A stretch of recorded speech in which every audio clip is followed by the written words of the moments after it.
پہلی بات تو یہ ہے کہ گوادر میں اور بلوچستان میں اس وقت اتنے انٹیلیجنس ایجنسیز گھوم رہے ہیں، اتنے ادارے ہیں اور اتنے پولیٹیکل پارٹیز بھی جاتے رہتے ہیں. تو مجھے بتائیں کہ یہ کیا، جب تک یہ پورا شہر نہیں ابل کے نکل آیا ان کو نہیں پتا تھا کہ کس چیز کی ضرورت ہے؟ بالکل صحیح. کیا کوئی رپورٹ نہیں کیا ان کو؟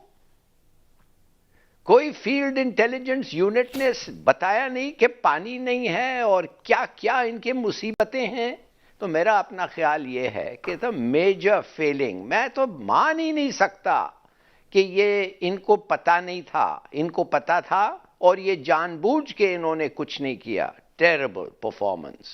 جو بھی رسپانسبل ہے اس کو مانے ان کو واقعی لوگوں کی بد دعا کم سے کم تو مل رہی ہوگی. دوسری بات میں یہ سمجھتا ہوں کہ ایک پولیٹیکل پارٹی کا جھنڈا نہیں تھا. یہ جو ملا صاحب تھے یہ بڑے زبردست آدمی نکل آئے ہیں. حالانکہ یہ جماعت اسلامی کے تھے. ان کا لیڈر جو سراج الحق ہے وہ ایک دفعہ میرے خیال میں ادھر نظر آیا تھا، اس کے بعد کسی پولیٹیکل پارٹی کا جھنڈا نہیں نظر آیا.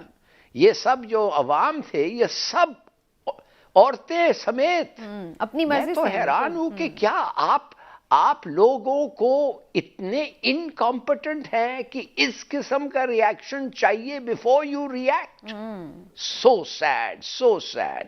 میں سمجھتا ہوں کہ اگر سی پیک دیکھیے، اگر آپ گوادر کے لوگوں کو بینیفٹ سی پیک کا نہ دیں تو پاکستان کو آپ دیں گے. بالکل مانے وہ لوگ جو ادھر رہ رہے ہیں وہ ان کو نہیں ملے گا مگر پاکستان کو مل جائے گا. مائی گاڈ، پاسبل ہی ٹیریبل. نہیں. ہلالی صاحب، ہم گراؤنڈ ریئلٹی ذرا جانتے ہیں. بالکل صحیح، انہیں جانا چاہیے اور اس کو ایڈریس کرنا چاہیے. گراؤنڈ ریئلٹی ذرا جانتے ہیں. ساجد بن رحیم صاحب وہیں سے ہمارے ساتھ موجود ہیں. گوادر میں ظاہر ہے وہ گھومتے پھرتے ہیں، رپورٹ بھی کرتے ہیں اور اس دھرنے کو بھی کور کر رہے ہیں. لیکن دھرنے پر جانے سے پہلے ساجد صاحب میں آپ سے تھوڑی گراؤنڈ ریئلٹی ضرور جاننا چاہ رہی ہوں. سچویشن ایگزیکٹلی ہے کیا گوادر میں؟ کون سے آپ کو مسائل نظر آ رہے ہیں؟ ہم چاہتے ہیں کہ تو تھوڑا آپ ڈپکٹ ضرور کریں ہمارے ناظرین کے لیے. بہت شکریہ سمینا صاحبہ. گراؤنڈ ریئلٹیز جو ہے نا یہاں پر ایسے ہیں کہ گوادر جو ہے، جیسے کہ ہلالی صاحب اور عمران صاحب دونوں نے بتایا کہ دنیا بھر میں جو ہے وہ گوادر کو ڈسکس کیا جاتا ہے، لیکن گوادر کے لوگ بہت سارے بنیادی مسائل کا شکار ہیں. اگر ہم پانی کی بات کریں گے تو یہاں پر پانی کا بہت زیادہ جو بحران ہے، ہر دوسرے سال جو ہے وہ بحران ہو جاتا ہے. بجلی ہمارے پاس اس وقت جو ہے نا وہ ایران کی بجلی آ رہی ہے، نیشنل گریڈ سے کنیکٹ نہیں ہے. اور اسی طرح اگر ہم صحت والی سائڈ پہ آئیں گے تو کوئی اچھا جو ہے وہ صحت کا مرکز نہیں ہے جہاں پر گوادر کے لوگ علاج کروا سکیں. آپ کو میں بتاؤں کہ بلوچستان میں جو زچگی کے دوران شرح اموات ہے وہ 80% ہے. جب خواتین ہمارے یہاں پہ کراچی اکثر ٹریول کرتی ہیں تو وہ جب کراچی ٹریول کر رہی ہوتی ہے تو اکثر مائیں جو ہیں وہ اپنی زندگی کی بازی ہار جاتی ہیں. اور اسی طرح ہم ایجوکیشن کو اگر دیکھیں گے، ایجوکیشن کا نظام جو ہے، حالانکہ سابق وزیر اعلیٰ ڈاکٹر مالک نے تعلیمی ایمرجنسی لگائی، لیکن اس کے باوجود بھی آج بھی گوادر جیسے ڈسٹرکٹ میں بہت سارے اسکول ایسے ہیں جہاں پر سنگل اسکول ٹیچر ہے اور وہ ٹیچر بھی ڈیوٹی پر نہیں ہوتے. تو اسی طرح بہت سارے مسائل جو ہیں لوگوں کے ہیں، وہ جو بنیادی ضروریات ہیں. اگر آج اس دھرنے کو ہم دیکھیں گے تو دھرنا جو ہے اس میں جس طرح کی ہلالی صاحب کہہ رہے تھے کہ بغیر کسی سیاسی پرچم کے لوگ درجوک جو ہے نا وہ جوک درجوک جمع ہو رہے ہیں، تو اس کی بڑی وجہ یہ ہے کہ لوگ جو ہے نا وہ فرسٹریٹ ہو چکے ہیں. لوگ اپنے جو بنیادی مسائل ہیں ان کو اس طریقے سے اس لیڈر یہاں پہ جو مقامی لیڈران ہیں، یہاں پر جو حکمران جماعت میں رہ چکے ہیں، اس وقت جو پوزیشن میں ہے بی این پی کے ایم پی اے صاحب، وہ بھی 28 دنوں سے دھرنا جاری ہے. وہ بھی گوادر کے لوگوں کی باز پرسی کے لیے نہیں آئے یہاں پر. اب یہاں ساجد میں یہ جاننا چاہوں گا کیونکہ آپ وہاں موجود ہیں اور بڑے ایکٹیولی وہاں ہمیشہ جرنلزم میں ایکٹیو رہتے ہیں، مجھے یہ بتائیں کہ جو وزیر اعظم عمران خان صاحب نے یہ نوٹس لیا ہے، میں ذاتی طور پہ تو یہ سمجھتا ہوں، میں ذاتی طور پہ تو اس سے مطمئن نہیں ہوں. صرف یہ کہا جا سکتا ہے کہ دیر آئے درست آئے، کیونکہ یہ نہ ہو کہ 28 دن کے بعد لیے جانا یہ نوٹس بھی ایسا ثابت ہو جیسے انہوں نے مختلف پہلے لیے ہیں مہنگائی کے حوالے سے یا کچھ اور. لیکن کیا گوادر کے عوام اس نوٹس کے بعد کو مطمئن ہیں؟ کیا ان میں کوئی ہوپ پائی جاتی ہے یا وہ بھی اس نوٹس کو غیر سنجیدہ طور پہ لے رہے ہیں؟ عمران یعقوب صاحب، ماہی گیری کا جو آج خان صاحب نے نوٹس لیا ہے، ماہی گیری کا کام نوٹس لینے پر نہیں ہے، یہ ایک بہت بڑی مافیا ہے جس کو ہم ٹرالر مافیا عام طور پر کہتے ہیں۔ بیسیکلی ایک چیز ہمیں سمجھنے کی ضرورت ہوگی کہ ٹرالر جو ہیں وہ غیر قانونی نہیں ہے، ان کے اندر ایک جال ہوتا ہے جس کو ہماری بلوچستان گورنمنٹ نے 1971 میں غیر قانونی قرار دیا ہے۔ تو وہ جال جو ہے ہمارے سمندر کا جو 12 نوٹیکل مائل ہے اس کے اندر یہ ٹرالرز آ کے استعمال کرتے ہیں، جس سے سمندری حیاتیات کی نسل کشی ہو رہی ہے۔ تو اس مافیا کو ایک نوٹس کے ساتھ روکنا میں نہیں سمجھتا کہ یہ بہت زیادہ جو ہے نا وہ آسان ہے۔ اس کی پراپر طور پر جو ہے نا اس مافیا کو ڈیل کیا جاتا ہے۔ کراچی سے بلوچستان کا ایک شہر ہے گڈانی، وہاں سے ان کی نمبرنگ ہوتی ہے پراپر طور پر، لانچوں کو نمبر الاٹ کیے جاتے ہیں جن میں محکمہ فشریز بھی ملوث ہے براہ راست۔ تو یہ ساری چیزیں جو ہے نا ان کو روکنے کے لیے ایک اور نوٹس آپ نے کافی جو نہیں ہے، عملی مینشن اقدام کیا ہے، کرنا ہے۔ میں ناظرین کو بتا بھی دوں، ہم اس وقت فوٹیج بھی دکھا رہے ہیں، مولانا صاحب نے یہ شیئر کی ہوئی ہے، ہدایت الرحمان صاحب نے، اور میں خود یہ فوٹیج دیکھ کے بڑی حیران ہو گئی تھی کہ اگر اتنا بڑا ٹرالر اس طرح سے آ کے ماہی گیری یہاں پہ کر رہا ہے تو واقعی جو وہاں کے لوکل ماہی گیر ہے ان کے لیے بچتا کیا ہوگا۔ تو یہ بڑا امپورٹنٹ ہے کہ ظاہر ہے کہ اس کی پوری ان کا روزگار اس پہ ہے۔ لیکن عمران صاحب صرف ایک ساجد ایک اور بھی، جیسے آپ نے کہا کہ کراچی میں اور مختلف جگہوں پہ اس کے ڈانڈے ملتے ہیں، بعض لوگ یہ کہتے ہیں کہ صرف گڈانی میں ہی نہیں بلکہ ان کے ڈانڈے جا کے زرغون روڈ کوئٹہ پہ جو پاورفل لوگ بیٹھے ہوئے ان سے جا کے ملتے ہیں۔ آپ کیا سمجھتے ہیں، ایسا ہے؟ دیکھیں، مافیا، عمران یعقوب صاحب، مافیا کا جو لفظ اسی لیے استعمال ہوتا ہے کہ اس میں بہت زیادہ طاقتور لوگ شامل ہوتے ہیں۔ تو یہ جو مافیا ہے ٹرالر مافیا، اب اس میں ایک اندازے کے مطابق 2 سے 2,500 جو ٹرالرز ہیں۔ اب 2 سے 2,500 ٹرالرز کا مطلب یہ ہے کہ میں آپ کو تھوڑا سا سمجھا دوں، جب یہ گڈانی سے نکل کے جب جو ہے نا وہ آتے ہیں نمبر کروا کے ہماری ضلع گوادر کی ساحلی حدود میں، تو یہ کم از کم 18 سے 20 دن یا 25 دن اس ایریا میں رہتے ہیں۔ اب 25 دن یہ ٹرالنگ کرنے کے بعد جب دوبارہ کراچی فشار بر جاتے ہیں تو یہ کم از کم ان میں 80 سے 80 لاکھ سے 1 کروڑ روپے کی مچھلی ایک ٹرالر کے اندر ہوتی ہے۔ تو آپ اس سے اندازہ لگا سکتے ہیں کہ کتنے طاقتور لوگ ہوں گے، کون لوگ ہوں گے، اور کس طریقے سے ان کو چلایا جا رہا ہے۔ ہلالی صاحب آپ کوئی کویسچن کرنا چاہ رہے ہیں؟ کامنٹ جی۔ میں یہ پوچھنا چاہتا ہوں آپ کو جی کہ ان کی ایک شکایت تھی گوادر کے لوگوں کی کہ ہندوستانی ٹرالرز اندر آتے ہیں ہمارے حدود میں اور شکار کرتے ہیں مچھی کا، ساتھ ساتھ بنگلہ دیشی بھی آتے ہیں۔ چلیے وہ بنگلہ دیشی کو تو رہنے دیں، فی الحال یہ انڈین کے بارے میں بات کریں۔ ہمیں تو کہا جاتا ہے کہ اگر انڈین کا سبمرین بھی اندر آ جائے ہمارے ٹیریٹوریل واٹر میں وہ بھی ہم پکڑ لیتے ہیں۔ واہ کیا لوگ ہیں ہم! دیکھیے پانی کے نیچے جہاز ہوتا ہے مگر ہمارا ریڈار اور دوسرے سب مرینز اس کو بھی پہچان کے اس کو بھی پکڑ لیتے ہیں، اور اس سے گوادر کے لوگوں کی پاپولیشن جو آمدنی ہے اس سے تباہ ہو رہی ہے، ان کے لائف سٹائل تباہ ہو رہا ہے۔ تو میں یہ جاننا چاہتا ہوں آپ سے، میں مانتا ہی نہیں ہوں کہ یہ جو ہو رہا تھا یہ کسی کو پتہ نہیں تھا، میں مان ہی نہیں سکتا کہ اتنی انفیشنٹ کوسٹ گارڈ ہے ہمارا۔ بلکہ اس میں کوئی ملا ہو رہا ہے بھائی؟ آپ بتائیں صاحب، آپ بتائیں کیوں ہو رہا ہے؟ کیا کوئی اپنے لوگ بھی اس میں شامل ہیں اگر کوئی اس قسم کی حرکت ہو رہی ہے تو؟ میں ہلالی صاحب کا سوال ٹھیک سے سمجھا نہیں۔ ہلالی صاحب پوچھنا یہ چاہ رہے ہیں کہ انڈین جہازوں کے بارے میں سنا ہے کہ وہ بھی آ کے یہاں فشنگ کرتے ہیں، تو کیا ایسا واقعی ہے؟ انڈین جہاز تو فشنگ کرنے جو ہے نا یہاں پر پراپر اس طریقے سے نہیں آتے، البتہ گزشتہ دنوں چائنیز ٹرالر یہاں پر آئے تھے فشنگ کرنے کے لیے، جن کو پھر میری ٹائم سیکیورٹی نے جو ہے نا وہ پکڑ کے گوادر پورٹ پر لنگر انداز کیا۔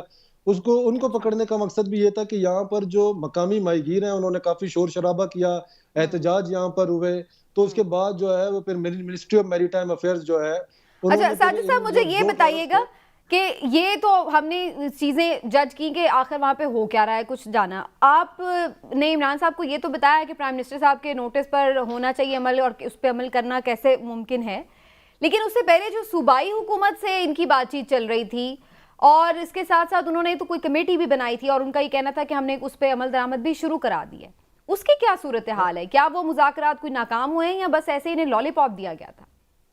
سمینہ صاحبہ، وہ مذاکرات کے 4 راؤنڈ چلے ہیں بلوچستان گورنمنٹ کے ساتھ۔ دھرنا کے جو منتظمین ہیں مولانا ہدایت الرحمان سمیت اور کمیٹی کے ان کے دیگر لوگ ہیں، 2 دفعہ ظہور بلیدی صاحب بلکہ 3 دفعہ وہ آئے، 4تھی دفعہ ضیاء اللہ لانگو صاحب آئے۔ جب وہ تیسری دفعہ مذاکرات کے لیے آئے تو انہوں نے 4 نوٹیفیکیشن مولانا ہدایت الرحمان کو دیے، جن میں ایک جو ہے وہ سمندری جو غیر قانونی ٹرالنگ ہے اس میں پی ایم ایس سے جو پاکستان میری ٹائم سیکیورٹی ایجنسی ہے ان کی خدمات لینے کے حوالے سے ایک نوٹیفیکیشن جو ہے وہ جاری کی بلوچستان گورنمنٹ کے محکمہ داخلہ نے. ایک نوٹیفیکیشن مولانا صاحب کو دیا گیا کہ جی ان کے مطالبات میں شامل تھا کہ گوادر میں جو وائن شاپ ہیں ان کو بند کیا جائے, کیونکہ یہاں پر ہندی کمیونٹی جو ہمارے گوادر کی ہے وہ بھی یہ کہتے ہیں کہ جی یہ ہمارے نام پہ لائسنس ملے تو ہم ان کو نہیں یوز کرتے. تیسرا جو ان کا مولانا صاحب کا مطالبہ تھا وہ تھا کہ جی کوسٹ گارڈ نے یہاں کے مقامی ماہی گیروں کے یا جو ڈیزل کا کام کرتے ہیں تیل کا, ان کی کچھ لانچیں اور اسپیڈ بوٹ پکڑ لیے تھے, ان کو ریلیز کروانے کا تھا, جس پہ ضلعی گورنمنٹ نے جو ہے نا وہ ایک نوٹیفیکیشن جاری کیا کہ جی ہم پولیس کا جو ڈی ایس پی لیگل ہے اس کے تھرو جو ہے نا, کیونکہ معاملات کورٹ میں چل رہے ہیں تو وہاں سے ڈسٹرکٹ گورنمنٹ معاملات فراہم کرے گی کہ لوگوں کی جو چیزیں ہیں. چوتھا جو تھا وہ بارڈر سیکیورٹی سے ریلیٹڈ تھا, جو بارڈر پر ایف سی ڈپلوائے ہے. مولانا صاحب کا ایک مطالبہ یہ ہے کہ وہاں پر جو ہے ڈسٹرکٹ انتظامیہ کو انوالو کیا جائے, جس پر جو ہے وہ محکمہ داخلہ نے 2 نوٹیفیکیشن, ایک پولیس کا نوٹیفیکیشن اور ایک ڈسٹرکٹ گورنمنٹ کا نوٹیفیکیشن, 4 نوٹیفیکیشن ملے, جس پر مولانا نے کہا کہ جی ظہور بلیدی جو ان کی ٹیم تھی کہ ہم جو ہے نا وہ 3 دن کا ٹائم دیتے ہیں, ان کے بعد ہم دیکھیں گے کہ اگر اقدامات ہو گئے ہیں تو ہم اپنا دھرنا جو ہے وہ کنکلوڈ کر کے ختم کر دیں گے. لیکن 3 دن بعد جو ہے مولانا صاحب نے پھر جو ہے وہ یہ اعلان کیا کہ جی ہمیں صرف نوٹیفیکیشن تمائے گئے ہیں, ہمارے مطالبات پر اصول جو ہے نا وہ عمل درآمد نہیں ہوا. تو مولانا صاحب نے دھرنا جاری رکھا ہوا ہے, آج 28واں دن ہے دھرنے کا اور دھرنا جاری ہے. ساجد یہاں 2 سوال بڑے اہم ہیں.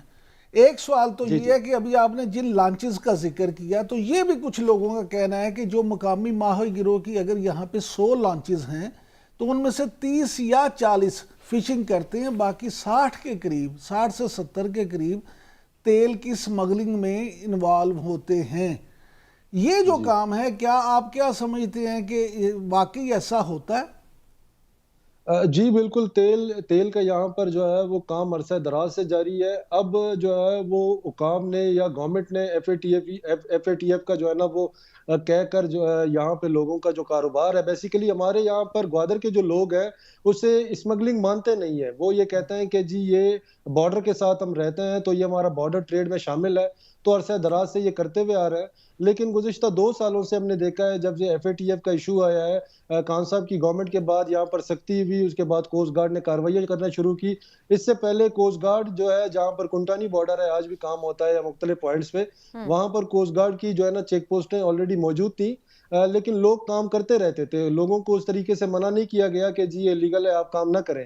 اس وقت کے افسران نے یہ چیز محسوس کی تھی کہ یہاں پر اور کوئی جو ہے وہ تجارت کا ذریعہ نہیں ہے, لوگوں کا معاش جو ہے وہ فشنگ ہے, فشنگ چونکہ ٹرالرز خراب کر چکے تھے, ختم کر چکے تھے, تو لوگوں کے پاس ایک جو ہے نا وہ ذریعہ معاشی بچا. میرا سبینا ایک آخری سوال ہے. دیکھیے معاف کریے, میں آپ سے یہ پوچھنا چاہتا ہوں, میں آپ سے یہ کہنا چاہتا ہوں, میرے پاس ایک بہت اچھے سورسز ہیں بلوچستان کے اندر جو مجھے بتا رہے ہیں کہ ایک بہت امپورٹنٹ کمپلینٹ تھا کہ باہر کے ملکوں کے ٹرولرز آتے ہیں, فش کرتے ہیں, اور خاص طور جو وہ نیٹ استعمال کرتے ہیں وہ اللیگل نیٹ ہے, اور خاص طور ہندوستانیوں کا جہاز. مگر یہ جو پیٹرول کی آپ بات کر رہے ہیں یہ تو ڈیمانڈ ہے نا, 20 ڈیمانڈز ہیں اور 12 ڈیمانڈز جو ہیں ان میں یہ ہے کہ بارڈر ٹریڈ کو رہنے دیں. اور آپ نے بالکل صحیح کہا ہمارے کورسپونڈنٹ صاحب, اس لیے کہ مجھے پتا ہے کہ بہت سے لوگ کی آمدنی بیچارے غریب ہیں اس ڈیزل سے آتا ہے جو وہ اسمگل کرتے ہیں اور وہ بیچتے ہیں ادھر. مگر افسوس سے کہنا پڑتا ہے کہ ڈیزل کے اسمگلنگ میں یہ صرف یہ بیچارے غریب نہیں ہیں, ہر پولیٹیکل پارٹی اور پولیٹیشنز کے بھی اس میں حصے ہوتے ہیں. آپ نے یہ سنا ہے کچھ ایسی بات؟ جی بالکل, یہ بالکل سنا ہے, اور اس طریقے سے نہ صرف پولیٹیکل پارٹیز ہیں بلکہ سرمایہ دار بھی جو ہے یہاں پر پہلے کاروبار کرتے رہے. لیکن جیسا کہ میں نے ذکر کیا کہ ان دنوں پابندیوں کے باوجود صرف جو ہے نا وہ 250 سے 300 اسپیڈ بوٹ جو ہے نا یہاں کی جو لوکل ایڈمنسٹریشن یا سیکیورٹی حکام ہے انہوں نے جو ہے نا وہ الاؤ کیے ہیں پر ڈے, تاکہ لوگ جو ہے ان کا گزر بسر ہو سکے. اس سے قبل لالی صاحب بالکل درست فرما رہے ہیں, یہاں پہ باقاعدہ طور پر جو ہے وہ. چلیے ساجد صاحب آپ کی طرف میں دوبارہ بھی آتی ہوں. اس وقت جو اس تحریک کے سربراہ ہیں مولانا الرحمان صاحب, انہوں نے ہمیں جوائن کیا تو ان سے ضرور ان کا موقف جانیں گے. بہت شکریہ مولانا صاحب آپ کا, اور آپ کو مبارکباد بھی ہم دینا چاہیں گے کہ آپ ایک پرامن تحریک اتنی دیر سے لیڈ کر رہے ہیں اور اس کو آپ نے اتنا بڑھایا ہے کہ ظاہر ہے کہ آواز اب پہنچی ہے حکمرانوں تک. لیکن یہ آواز بڑی دیر ہو گئی پہنچتے مولانا صاحب. اب جو پرابلمز تھے وہ ہم کافی زیادہ ڈسکس کر چکے ہیں، اگر آپ اس میں کچھ شامل کرنا چاہیں تو وہ کر دیجیے گا، لیکن اس وقت آپ کی پرائم ڈیمانڈ جس پہ آپ دھرنا کنکلوڈ کر سکیں، ظاہر ہے بہت ساری چیزیں ایسی ہیں جس میں وقت لگے گا کرنے میں، لیکن کوئی ایسی پرائم ڈیمانڈز ہیں آپ کی جو وہ کر دی جائیں تو آپ اس کو احتجاج کو ختم کر دیں گے؟ جی بہت شکریہ، آپ نے ہمیں موقع دیا۔ تو قومی میڈیا جو ہے وہ کترینہ کیف کی شادی سے فارغ ہو گئی؟ ہم تو پہلے بھی بات کر چکے مولانا صاحب، ہم نے تو پہلے بھی بات کی ہے۔ سوال ہے جی شادی ہو گئی نہیں ہو گئی؟ مولانا صاحب ہم پہلے بھی بات کی ہے۔ اچھا مولانا صاحب گزارش یہ ہے کہ ہم نے اپنے پروگرام میں آپ کے ایشو پہ تو کافی دفعہ ڈسکشن کی ہے، لیکن ہم نے اس شادی پہ ڈسکشن نہیں کی جس کا ذکر آپ کر رہے ہیں۔ لگتا ہے ہمارے سے زیادہ، لگتا ہے ہم سے زیادہ نہیں سر گزارش سن لیں نا مولانا صاحب گزارش تو سن لیں، لگتا ہے ہم سے زیادہ انٹرسٹ آپ کا ہے۔ جلسہ کیا، لاکھوں لوگوں کو جمع کیا، لیکن میں دیکھ رہا تھا چینل میں یہ چل رہا تھا ایک دو چینل میں کہ کترینہ کیف اور وکی کی شادی کا خرچہ کس سے برداشت کیا ہے؟ بھائی ہم اتنا تو لاکھوں لوگوں کو ہم نے جمع کیا ہے۔ چلیے بالکل صحیح ہے مولانا صاحب، اب یہ کہیے آپ کی بات تو بالکل درست ہے، اور یہ پلیٹ فارم ہے چونکہ تو ہم چاہیں گے کہ اس پر کھل کے آپ کی آواز ایوانوں تک پہنچے۔ آپ کے ذریعے سے تو میں باقی چینلوں کو بھی تو پیغام دینا چاہتا ہوں کہ دیکھیں کترینہ کیف پاکستانی نہیں ہے، میں پاکستانی ہوں، بالکل وہ پاکستانی کو دکھانا چاہیے یا انڈیا والوں کو دکھانا چاہیے؟ میں بلوچستان والا ہوں، بلوچستان کو آئینی جمہوری انداز میں اپنا حق مانگ رہا ہوں، مجھے میڈیا نہیں دکھاتا، لیکن بالکل یہ ایک سیریس ایشو ہے، کوئی شک نہیں، لیکن پھر بھی میں انڈیا کا جو مالکان نہیں ہے، میں جو بات اپنے موضوع کی طرف آتا ہوں۔ جی دیکھیں ہمارے جو ڈیمانڈ ہے، ہم حکومت سے کیا مانگ رہے ہیں؟ ہم کوئی موٹر وے نہیں مانگ رہے ہیں، ہم کوئی اورنج ٹرین نہیں مانگ رہے ہیں، ہم گرین بس نہیں مانگ رہے ہیں، ہم عمران خان کے 1 کروڑ نوکریوں کا حصہ نہیں مانگ رہے ہیں، ہم 50 لاکھ گھر نہیں مانگ رہے ہیں۔ ہم کہہ رہے ہیں بھائی سمندر ہے، سمندر ہمارا قدرت کی طرف سے ہمیں ملا ہے، ہمارا معاش ہے، ہم مزدوری کرتے ہیں۔ ڈالر مافیا وفاقی حکومت اور صوبائی حکومت کی سرپرستی میں جاری ہے، اس کو لگام دیا جائے۔ ہم بارڈر ایران ہے، بارڈر میں موجود ہیں، ہمارا ذریعہ معاش بارڈر تجارت پر ہے، اس کو بند نہ کیا جائے، ہمیں بارڈر کاروبار کرنے دی جائے۔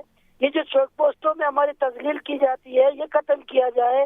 ہم یہ چاہ رہے ہیں کہ سی پیک میں ہمیں حصہ دیا جائے، گوادر پورٹ کے ثمرات و اثرات سے ہمیں مستفید ہونے کا موقع دیا جائے۔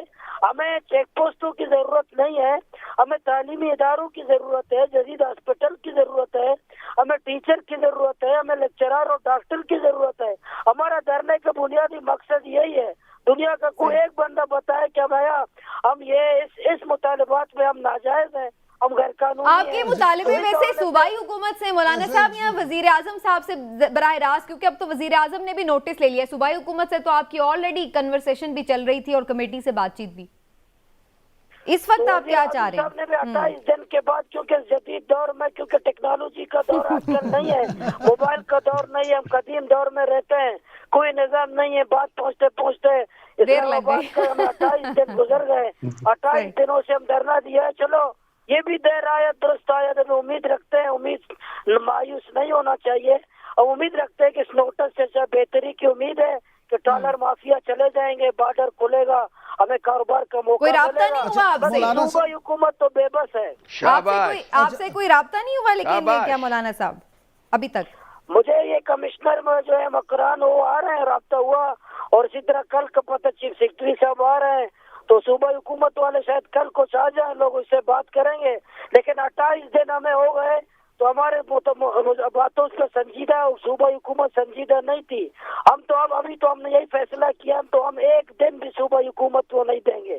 اگر وہ ہم مارتے ہیں، اگر فوج کشی کرتے ہیں، پولیس کشی، لشکر کشی کرتے ہیں، اور کرنے دیں، کوئی بات نہیں، ہم لاشوں کو دفن کر کے دوبارہ ہم دھرنے میں بیٹھیں گے۔ اچھا مولانا صاحب یہ بتائیے گا کہ ظہور بلیدی صاحب تو فرماتے ہیں کہ ہم نے 19 میں سے 16 مطالبات مان لی ہیں، لیکن ساجد صاحب ابھی ہمیں بتا رہے تھے کہ انہوں نے آپ کو 4 نوٹیفیکیشن دیے اور ان پہ بھی عمل نہیں ہوا، تو آپ کیا سمجھتے ہیں کہ کہیں یہ تو نہیں ہوگا کہ اس نوٹس کے ساتھ بھی وہی نوٹیفیکیشن والا حال ہو؟ اصل میں یہ غلط صوبائی حکومت غلط بیان ہی کر رہی ہے کہ 16 مطالبات ہم نے مان لیے کہ مطلب یہ انہوں نے ایک مطالبے کے بارے میں لکھا میرے پاس موجود ہے کہ کمیٹی کو ریفر کیا جائے گا، اس کا عمل درآمد صوبائی حکومت کے بقول یہ عمل درآمد ہے. فی الحال کام میں کمیٹی بنائی جائے گی، فی الحال کام متعلقہ فورم کو بھیجا جائے گا. 28 دن ہو گئے متعلقہ کمیٹی کو بھیجا ہی نہیں ہے، 28 دن ہو گئے کمیٹی بنی ہی نہیں ہے، 28 دن ہو گئے سرکولر جاری ہی نہیں ہوا. آپ بتائیے 16 امور پہ صرف کیا جائے گا، ہم کام کہہ رہے ہیں کہ کیا جائے گا کا سلسلہ ختم ہے. ہمارے پاس آ جائیں بتائیں کہ ہم نے کیا ہے. بالکل سالڈ ہے. اچھا ہلالی صاحب بھی کچھ کہنا چاہ رہے ہیں آپ سے. جی ہلالی صاحب. مولانا صاحب جی. خدا کے لیے آپ اپنا ایک پارٹی بنائیں، خود لڑیں. آپ کو تو اس پروونس کا چیف منسٹر میں آ کے دھاندلی سے ووٹ دلاؤں گا آپ کو. نہیں ہم دھاندلی سے تو دوسرا ہوشیار ہے، لیکن اب ان کو دھاندلی بھی نہیں کرنے دیں گے کسی کو. انشاءاللہ یہ عوامی تحریک چل پڑی ہے انشاءاللہ بلوچستان میں. دھاندلی کی ضرورت بھی نہیں پڑے گی لالی صاحب، ان بڑے لوگوں کی سپورٹ ہے. لیکن ایک چیز میں اور ضرور جاننا چاہوں گی کہ یہ ساجد میں آپ سے بھی جانوں گی اور مولانا صاحب سے بھی، یہ کہ بلوچستان کا مسئلہ صرف گوادر تک نہیں ہے، بہت سارے مسائل ہیں بلوچستان کے اور ایک پورا بہت بڑا رقبہ ہے جو کہ بہت بنیادی سہولتوں سے محروم ہے. کیا آپ کو نظر آ رہا ہے کہ یہ تحریک جس طرح سے ایک پرامن اور مؤثر آواز بن کر سامنے آئی ہے اور ایوانوں تک پہنچی ہے، یہ تحریک پھیلے گی اور اس کا دائرہ کار بڑا ہوگا؟ ساجد صاحب پہلے آپ جواب دیجئے، پھر مولانا صاحب سے بھی میں لیتی ہوں.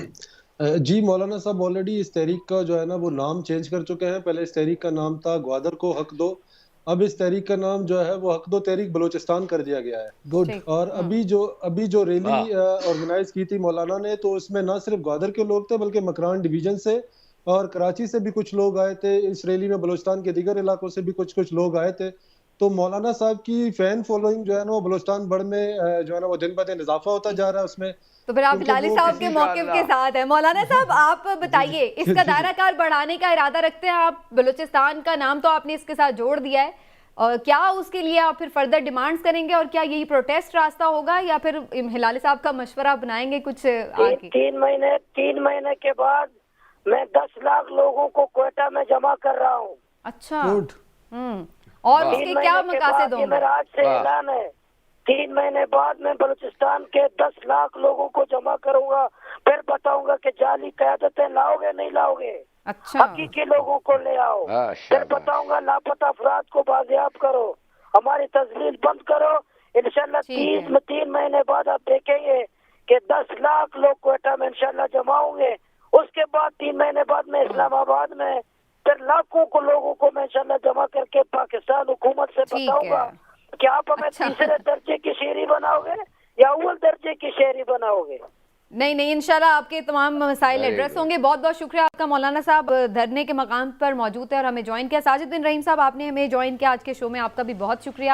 امید یہی اور خواہش بھی کہ پرامن طریقے سے تمام معاملات حل ہوں. احتجاج کی نوبت آنی ہی نہیں چاہیے، اس سے پہلے ہی بنیادی جو سہولتیں ہیں اور بنیادی مسائل ہیں ان کا نہ صرف ادراک ہونا چاہیے بلکہ ان کو حل بھی ہونا چاہیے. دیکھتے ہیں کہ جی سینس پریویل کرتی ہے یا نہیں، یا پھر یہاں پر بھی ایک غفلت اور لاپرواہی کے نتیجے میں کوئی نیا بحران اپنے لیے حکومت کھڑا کر لے گی. آنے والے دن میں دیکھیں گے کیا ہوتا ہے. ابھی ایک بریک لیتے ناظرین، واپس آتے ہیں تو بات کرتے ہیں چیئرمین نیب کی تقرری کے حوالے سے.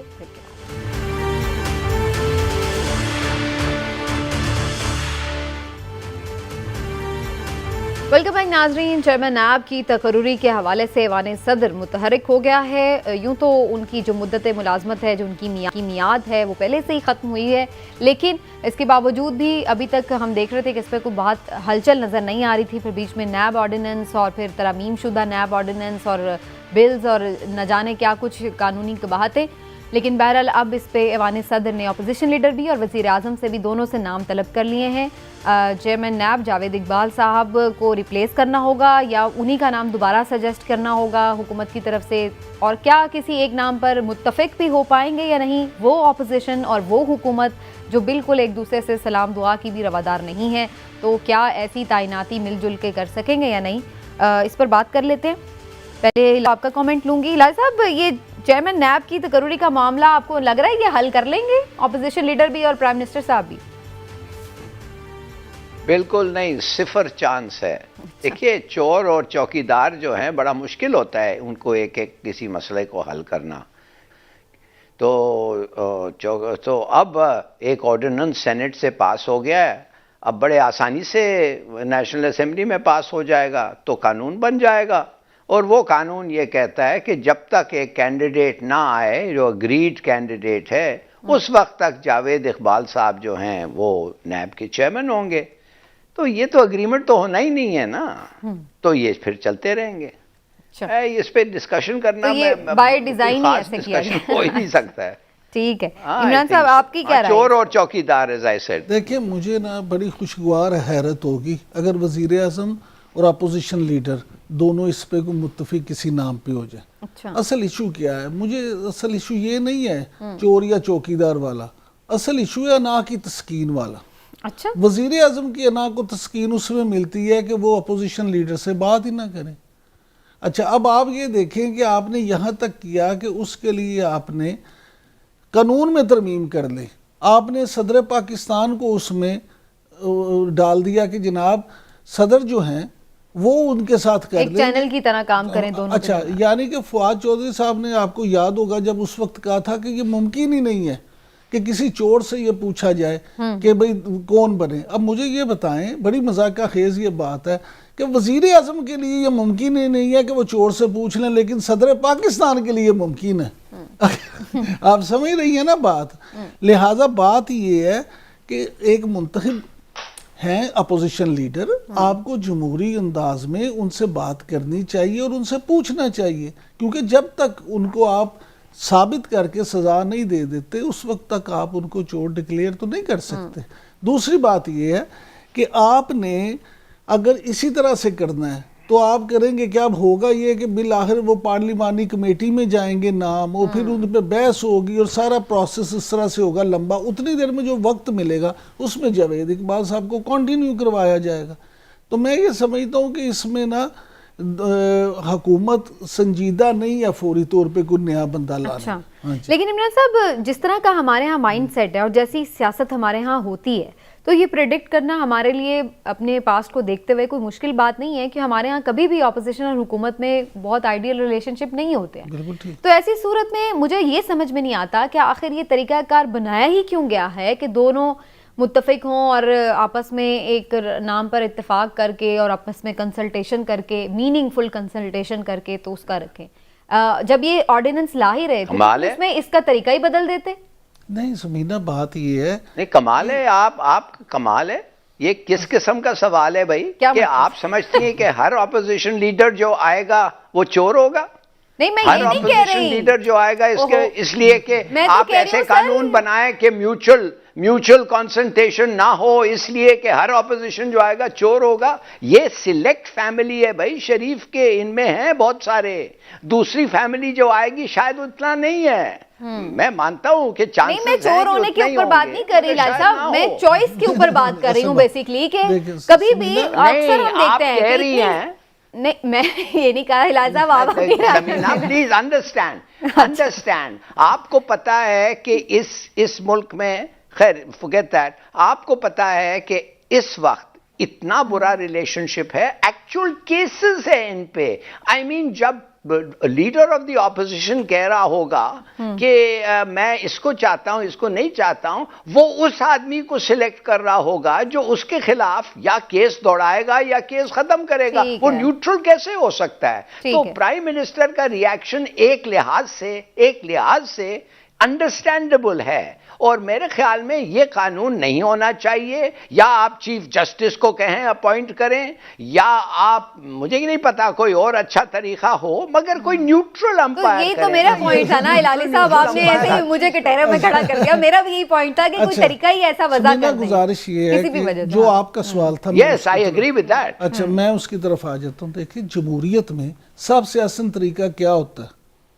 جمہوریت تو نام ہی اسی کا ہے. سب سے آسان طریقہ اکثریت کی بنیاد پر ہوتا ہے، عوامی نمائندے فیصلہ کریں. گزارش یہ ہے عوامی نمائندے، صرف یہ نہیں ہے کہ آپ اس کو ڈکٹیٹ کریں. عوامی نمائندے اپوزیشن اور حکومت مل کے آسان طریقے سے یہ کام کریں، فیصلے کریں تمام، یہ صرف نیب کے نہیں، میں تو سمجھتا ہوں تمام اہم ایشوز پہ ایسا ہی ہونا چاہیے، اور یہ اچھی بات ہے، اس قانون میں کوئی خرابی نہیں ہے۔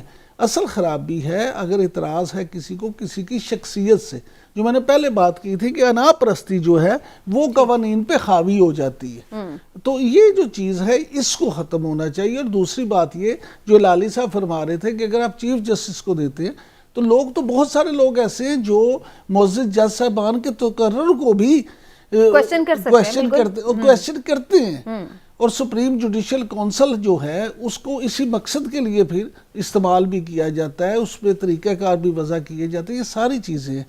لہٰذا صرف یہ نہیں ہے کہ ایک موضوع ایک شخص کے تقرر کے لیے ہر دفعہ قانون سازی کی جائے، آپ کو ہر بار قانون نہیں بدلنا ہوتا، آپ کو قانون کے دائرے میں رہ کے اس قانون کے مطابق چلنا ہوتا ہے۔ بالکل ٹھیک ہے، لیکن اگین وہی بات ہے کہ جو اگر کسی قانون میں کوئی حکم ہو تو ظاہر ہے کہ اس کو بدلا بھی جا سکتا ہے، لیکن اگین وہی بات ہے کہ یہ سارا کنسلٹیشن سے ہی ہونا چاہیے۔ چلیے جی دیکھتے ہیں اس حوالے سے کوئی فیصلہ ہو پاتا ہے یا نہیں اپوزیشن اور حکومت سے، یا پھر یہ صرف ایک ٹائم گزارنے کی پالیسی ہی ہے حکومت کی۔ آنے والے دنوں میں اس پر بھی پتہ چل جائے گا۔ ابھی ایک بریک لیتے ہیں، بریک سے واپس آ کے کچھ انٹرنیشنل سینیریو کے حوالے سے بڑی امپورٹنٹ خبر ہے، کیا نئی جنگ چھڑنے والی ہے خطے میں، کیا ایران کو بھی امریکہ عراق اور باقی دوسرے ممالک کی طرح کچھ جنگ زدہ بنانا چاہتا ہے؟ اس بریک کے بعد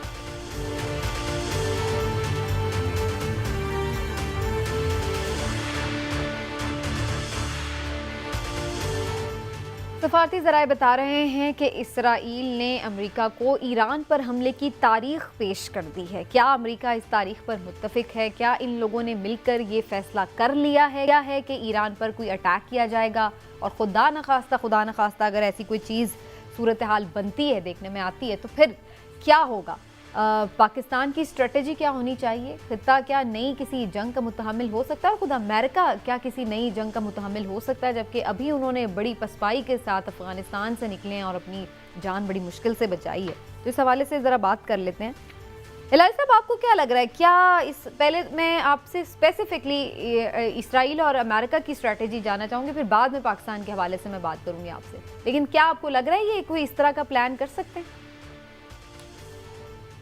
جی، اسرائیل نے تو بتا دیا تھا یونائٹڈ اسٹیٹس کو کافی دنوں سے کہ ہم ایک پوائنٹ آئے گا جب ہم اس سے زیادہ ٹھہر نہیں سکیں گے، اور اب جو ان کو پتہ چل گیا ہے کہ یورینیم انریچمنٹ 60% ہو گئی ہے اور 90% ہوتا ہے ویپنائز کرنے کے لیے، اور بھی سینٹریفیوجز جو ان کے پاس ہیں سوفسٹیکیٹڈ ہیں، تو اس کا مطلب یہ ہے کہ جب ایران چاہے 3 ہفتے کے اندر وہ ایک بم بنا سکتا ہے۔ اور آپ کو پتہ ہے اسرائیل بڑا چھوٹا سا ملک ہے، 6-8 ملین ان کا پاپولیشن ہے، تو 1-2 بم کافی ہیں پورے اسرائیل کے لیے۔ اور ایران کا جو میسائل سسٹم ہے، حالانکہ اسرائیل کہتا ہے کہ American system anti missile system جو ہے ان کے میسائلز کو روک سکتا ہے، اور ساتھ ساتھ کچھ لوگ کہتے ہیں کہ نیوکلیئر ڈیلیوری کے لیے ابھی تک ان کے پاس میسائلز نہیں ہے۔ میرے خیال میں یہ ایک بہت بڑا رسک ہوگا، تو انہوں نے فیصلہ یہ کر لیا ہے کہ ایران کے ہر نیوکلیئر فیسلٹی کو ہم بم کر کے ختم کریں، اور اس لیے کچھ ٹنلز کے اندر پہاڑوں میں ہے تو ٹیکٹیکل نیوکلیئر ویپنز کی بھی تیاری ہو گئی ہے۔ اب آپ مجھ سے پوچھ رہے ہیں گڈ کویسچن کہ امریکہ کیا ان کو ویٹو کر سکتا ہے؟ ہاں، امریکہ ویٹو کر سکتا ہے، مگر سمینا میرے خیال میں ڈیلے کر سکتا ہے، یہ نہیں کر سکتا ہے کہ یہ نہیں ہوگا۔ اور بلکہ پرسوں بائیڈن نے اپنے پینٹاگن کو کہا تھا کہ مجھے اور آپشنز چاہیے، مانے کہ اگر اگریمنٹ نہ ہو، اگریمنٹ یہ نہ ہو کہ ایران کہہ رہا ہے کہ بھائی تم ہمارے سینکشنز ختم کرو اور ہمارا بڑا نقصان ہوا ہے، یہ جو تم لوگ نے سینکشنز امپوز کیا ہے، حالانکہ تم نے وعدہ کیا تھا کہ نہیں کرے گا، تو کم سے کم سینکشنز اٹھاؤ اور ہمارے کو ٹریڈ کرنے دو پوری دنیا کے ساتھ۔ امریکہ کہتا ہے نہیں، تم ایسے کرو، پہلے تم وہ انرچ یورینیم ختم کرو، سینٹریفیوجز ختم کرو، اور ہمیں سیٹسفائی کرو کہ تم وہ پوزیشن پہ جاؤ گے جو 2015 میں 2018 میں تھا جب تم تھے، تو وہ بڑا مشکل ہے ان کے لیے۔ تو لہٰذا 2015 سوری. تو لہٰذا یہ حالت اس وقت یہ ہے کہ اسرائیل اور امریکہ میں تھوڑی سی ڈس ایگریمنٹس ہے. اور سمینا ناؤ اگر ایران کو آپ اٹیک کرے تو اس کے معنی حزب اللہ ایران کے ساتھ کچھ کرے گا, اور حزب اللہ کے ساتھ کافی میسائلز ہیں, اور حزب اللہ بالکل پڑوس ہے اسرائیل کے, اور حماس بھی ہے, ان کے پاس پتہ نہیں کیا ویپنز ہیں کیا نہیں تو ہے. یہ لوگ بھی ان کے اگینسٹ یونائٹ ہو. فائنلی میں آپ اور پھر فائنلی ہمارے پہ بھی بہت اثر ہوگا. خیر یہ بعد کی بات یہ میں ہے, بعد میں آ کے مگر اس پہ بات ویری کرتی ہوں. ڈینجرس بالکل ٹھیک ہے. سچویشن.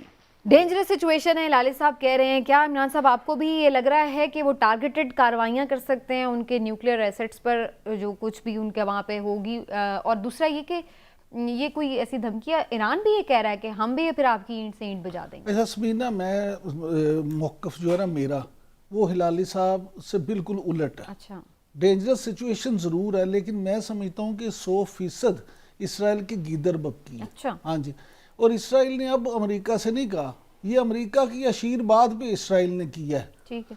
یہ آپ کو یاد ہوگا اسی سال 2021 کی جنوری میں بھی اسرائیل نے اپنے آرمی چیف سے کہہ دیا تھا کہ ایران پہ حملہ کرنے کی تیاری کرو. یہ پہلی دفعہ نہیں ہے. اصل ایشو ہے اسرائیل چاہتا کیا ہے.